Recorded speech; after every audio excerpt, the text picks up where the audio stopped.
ఓం శ్రీ అమ్మ వైష్ణవీ రామకృష్ణాయ నమః. అమ్మ జననం దక్షిణాపథమున ఆంధ్ర రాష్ట్రమునందు గుంటూరు జిల్లా, ప్రస్తుతము బాపట్ల జిల్లా రేపల్ల తాలూకాలోని భట్టిప్రోలు మండలంలో కోనేటిపురం అనుకు గ్రామము కలదు. అక్కడ గ్రామదేవత గోగులమ్మ.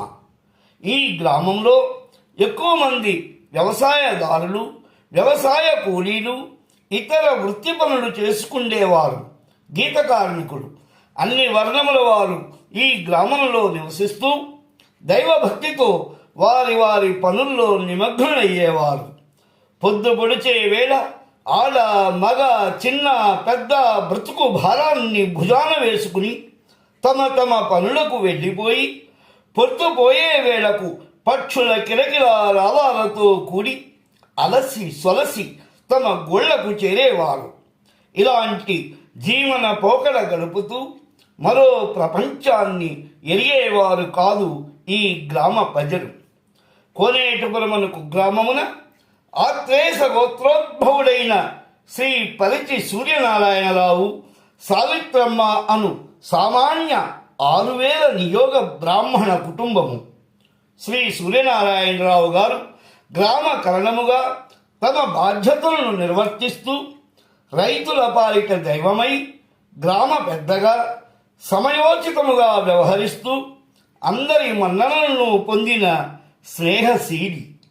నాటక ప్రయోక్తగా ఆ గ్రామ సాంస్కృతిక సౌరభాలను పరిమళింపజేసేవారు. సావిత్రమ్మ కుటుంబ సరోవరంలో 3 ఆడపిల్లలే జనించినారు. ఈ దంపతులకు మగ సంతానము కలుగునో లేదో అని భగవంతునిపై భారము వేసి నమ్మకముతో అనేక యాత్రలు, పూజలు గావించారు. భగవంతుని నమ్మి చెడినట్టి వారు ఎవ్వరూ లేరు అను పెద్దల వాక్కులను అనుసరించి వీరికి 3 కుమార్తెల తరువాత చతుర్థ సంతతిగా 1956వ సంవత్సరమున సెప్టెంబర్ 26వ తేదీన బుధవారము దుర్ముఖినామ సంవత్సరము భాద్రపద బహుళ పంచమి కృత్తిక నక్షత్రముతో కూడిన శుభ గడియన దైవస్వరూపులు శ్రీ వైష్ణవి సాకార రూపమైన శ్రీ అమ్మ వైష్ణవీ రామకృష్ణ గారు జన్మించను. సాక్షాత్తు శ్రీకృష్ణ పరమాత్మయే అని భావించగా రామకృష్ణ అను పేరుతో పెరిగి పెద్దవారయ్యారు. అతను గొప్పవాడవుతాడను మాట పెద్దలలో కలదు. అట్లే శ్రీరామకృష్ణ మన అమ్మ వైష్ణవీ రామకృష్ణగా విరాజిల్లుతూ వైష్ణవీ పీఠాధిపతిగా హైదరాబాద్ సరూర్ నగర్లో శ్రీ వైష్ణవీ పీఠం ఏర్పరిచి పూజలు అందుకొనుచున్నారు. కోనేటిపురమున కోటి కాంతులతోడ జనించినావు, కోటికొక్కనిగా నిలచి కల్మషరహితముగా వించినావు. కోటి కోటి దండాలు కావగలరా కోనేటిరాయులా, ప్రేమమూర్తి వినిమయ పరమ పూజ. సచరిత సూర్యనారాయణ సౌశ్రీల్య సావిత్రుల సుతుడవైనావు,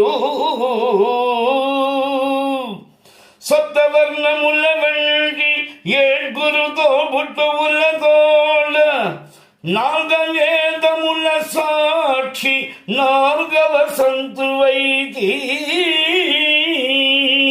ప్రేమమూర్తి వినిమయ పరమ పూజ్య,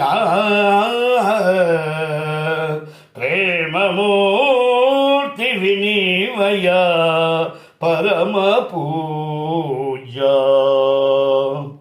వేదభూమి, కర్మభూమి, పుణ్యభూమి అయిన ఈ భారతావనిలో అమ్మ జన్మించడం మన సుకృతంగా భావించాలి. ధర్మ సంస్థాపనకు, లోక కళ్యాణము కొరకై భూమిలో అవతరించాలని చెప్పవచ్చు.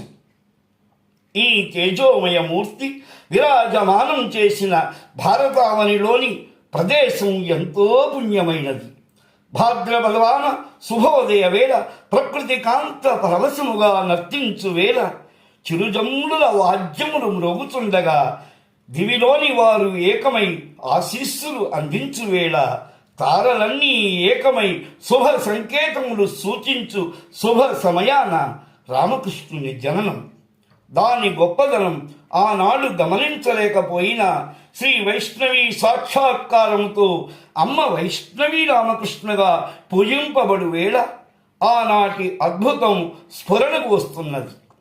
ముగ్గురు కుమార్తెల తరువాత ఆ పుణ్య దంపతులకు కుమారుడు జన్మించబోతున్నాడని బ్రహ్మరాకకు తోడుగా సమస్త దేవతా గణాలు ముందు కాలములో ఆ కుమారుని యోగీశ్వరునిగా మార్చదలిచిన సమస్త దేవతా గణాలు ప్రకృతి కాంతతో కలిసి చైతన్య స్వరూపమైన అమ్మ వైష్ణవి రామకృష్ణగా తీర్చిదిద్ది శివశక్త్యాత్మక కేశమునిగా ప్రజలందరూ గుర్తించినట్లుగా ఆశీర్వదించారు. అదే అమ్మ జననములో ఈనాడు వెలుగు చూసిన జీవన సత్యం. అదే అమ్మ జననములో ఈనాడు వెలుగు చూసిన జీవన సత్యం. శ్రీ అమ్మ వైష్ణవి రామకృష్ణాయ నమః.